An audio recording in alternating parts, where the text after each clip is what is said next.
My husband's family tried to sabotage our wedding and blame me. Their plan backfired spectacularly. My husband, Mark, and I have been together for 5 years, married for 6 months.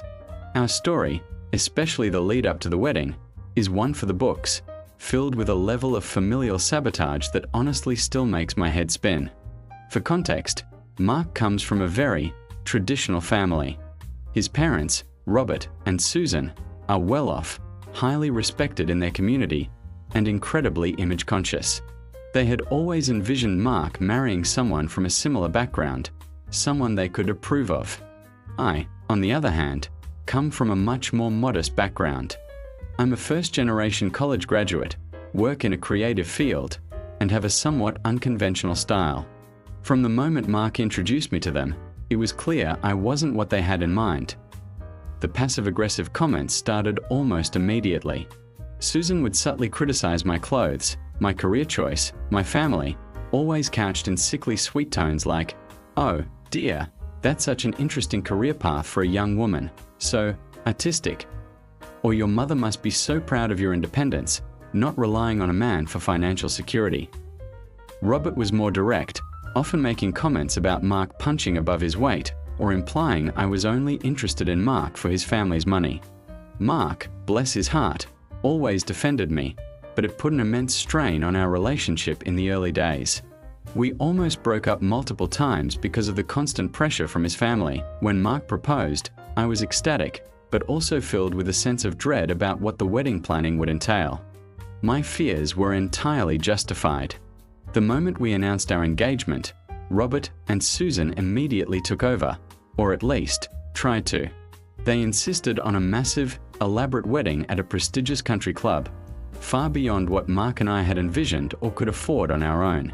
They offered to pay for most of it, with the unspoken expectation that they would have complete control.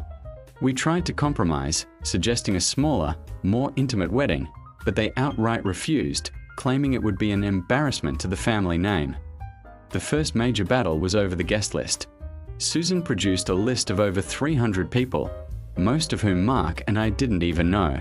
When I tried to add some of my own family and friends, she huffed, "Darling, we can't possibly have everyone there. This is a very exclusive event." I pushed back, saying that these were important people in my life, and if they weren't welcome, then neither was I. Mark, seeing my distress, finally put his foot down and insisted that our guest list be given equal priority. This caused a huge argument, with Susan accusing me of being ungrateful and trying to drive a wedge between her and her son. Then came the dress. I had always dreamed of a simple, elegant gown. Susan, however, had her heart set on a custom-made, heavily embellished ball gown from a high-end boutique that cost more than my car. She dragged me to several appointments, completely ignoring my preferences, until I finally broke down in tears in the dressing room. Mark, who had accompanied me to that particular appointment, was furious. He told his mother that if I wasn't happy, then there would be no dress and no wedding. He then took me to a different boutique, where I found the perfect dress, one that was beautiful, affordable, and most importantly, me.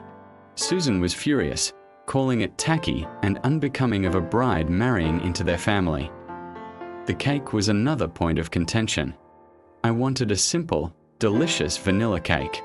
Susan insisted on a multi-tiered, elaborate confection with intricate sugar flowers that cost a fortune. She even went behind my back and ordered it without our approval. When I found out, I was livid. I called the bakery and cancelled the order, replacing it with the cake Mark and I actually wanted. Susan called me childish and ruining her vision. The constant battles were exhausting. Mark and I were stressed, arguing more than ever, and starting to wonder if getting married was even worth it if it meant sacrificing our happiness and sanity. His family seemed determined to make me feel like an outsider, like I wasn't good enough for their son. I started to seriously doubt myself, wondering if I was truly wrong for wanting a wedding that reflected us, not just them. One of the worst incidents involved the catering. Mark and I are both foodies and wanted a menu that featured some of our favorite dishes, including some fusion cuisine from my heritage. Susan, of course, had already selected a traditional, bland menu from the country club's approved vendor list. When we tried to introduce our ideas, she scoffed, "Darling, no one wants to eat that at a wedding. It's simply not appropriate for such an event." We explained that it was important to us to incorporate elements of our cultures, but she was unyielding. She even went so far as to tell the caterer that our suggestions were jokes and to disregard them. We only found out when the caterer, a lovely woman who was clearly uncomfortable, discreetly called us to confirm the final menu. We were furious. Mark immediately called his mother and told her, in no uncertain terms, that if she interfered with the catering again, she would not be welcome at the wedding. This was a turning point. She finally backed down on the catering, but her resentment simmered beneath the surface as the wedding day approached. The tension reached a fever pitch. Susan and Robert were barely speaking to me, and their interactions with Mark were strained. They continued to make snide remarks about my family, my dress, and pretty much everything else. I tried to rise above it, focusing on Mark and our love, but it was incredibly difficult. I felt like I was constantly walking on eggshells, trying to avoid setting them off. A week before the wedding, something truly outrageous happened. Mark and I had planned a small, intimate rehearsal dinner with our immediate families and the wedding party. Susan, unbeknownst to us, had sent out invitations to over 50 of her own friends and business associates, completely overshadowing our intended guest list. We only found out when one of Mark's aunts, who was genuinely confused, asked me about the huge rehearsal dinner she had been invited to by Susan. My blood ran cold. I confronted Susan, who feigned innocence, claiming it was a misunderstanding and that she just wanted to share our joy. Mark was absolutely livid. He called every single person on Susan's unauthorized guest list and personally uninvited them, explaining that it was a private family event. The backlash was immense. Susan and Robert were outraged, accusing Mark of humiliating them and ruining their reputation. They threatened to pull their financial contributions to the wedding, hoping it would force us to concede. But Mark stood firm. He told them that if they wanted to pull their money, they were free to do so, but the wedding would go on, albeit on a much smaller scale. He reiterated that this was our wedding, and we would not tolerate their interference or disrespect any longer. This was a huge gamble, as we didn't have the funds to cover everything ourselves, but Mark was at his breaking point. To our surprise, they backed down, albeit begrudgingly. They knew that pulling out entirely would cause an even bigger scandal among their social circle. The day before the wedding, another drama unfolded. My maid of honor, Sarah, discovered that a crucial element of our ceremony, a traditional cultural ritual from my family that I had spent months planning, had been completely removed from the order of service. When she asked the wedding planner, who had been hired by Susan, about it, the planner claimed she had been instructed by Susan to simplify the ceremony and remove unnecessary elements. I was devastated. This ritual was incredibly important to me and my family, a way to honor my heritage and incorporate it into our union. It felt like a direct attack on my identity and my culture. I confronted Susan, who again feigned ignorance, saying, "Oh, darling, I just thought it would be too long and boring for our guests. You know how these things can be." Mark, who had been trying to mediate, finally snapped. He told his mother that her constant interference was not only disrespectful to me, but also to him and our relationship. He demanded that the ritual be reinstated immediately. When she refused, saying it was too late, Mark made a phone call. It turned out that Mark had a contingency plan he hadn't told me about, a secret weapon he had been holding onto. He had hired a separate, independent wedding coordinator, a friend of his from college, to oversee all the details in secret, specifically to counteract any potential sabotage from his mother. This coordinator had copies of all our original plans, including the detailed order of service with my cultural ritual. She swooped in, reinstated the ritual, and took over all communications with the vendors, essentially sidelining Susan and her chosen planner. The original wedding planner, realizing she had been complicit in Susan's scheme, was mortified and offered her apologies to us. The morning of the wedding, I woke up feeling a mix of nerves and excitement. I tried to push all the drama with Mark's family aside and focus on the beautiful day ahead. As I was getting ready with my bridesmaids, my sister, who was my matron of honor, received a frantic call from a distant cousin of Mark's. The cousin had overheard Susan and Robert discussing their final plan to sabotage the wedding during breakfast. Their plan was audacious, cruel, and completely aimed at humiliating me. They intended to project a slideshow of old, embarrassing photos of Mark with his ex-girlfriend during the reception, specifically during our first dance. They had also bribed one of the caterers to accidentally spill red wine on my wedding dress during the toasts. Their ultimate goal was to make me look foolish, undesirable, and not good enough for their son, hoping it would cause a public scene and perhaps even make Mark reconsider. When my sister told me, I felt a wave of nausea. I couldn't believe they would stoop to such a level. My bridesmaids and sister were outraged, demanding that we confront them. But I had a different idea.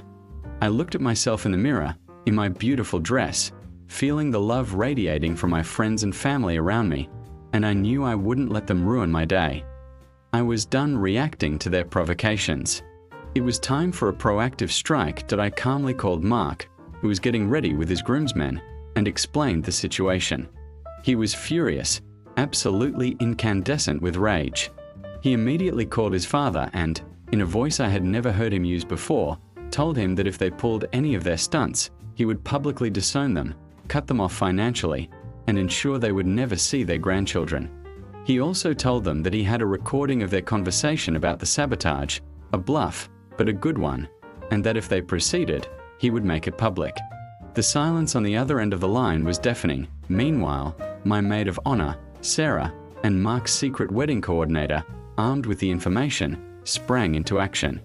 They discreetly informed the DJ about the planned slideshow and gave him explicit instructions to ignore any requests from Robert or Susan.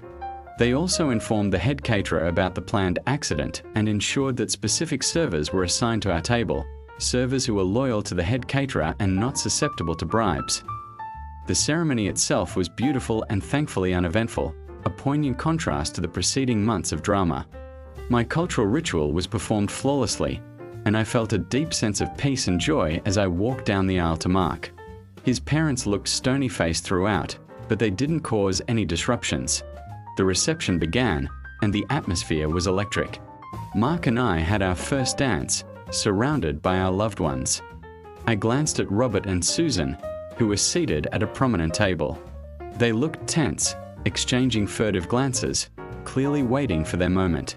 The DJ, however, played a beautiful montage of photos of Mark and me throughout our relationship, perfectly synced to our song. Their faces fell.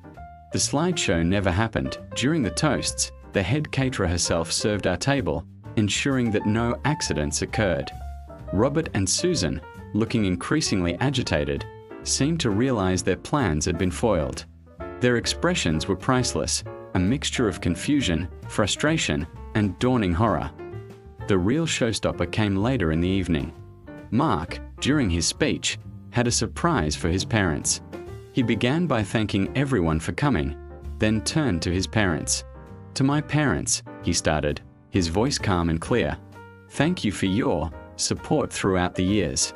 And thank you for your generous contributions to this wedding."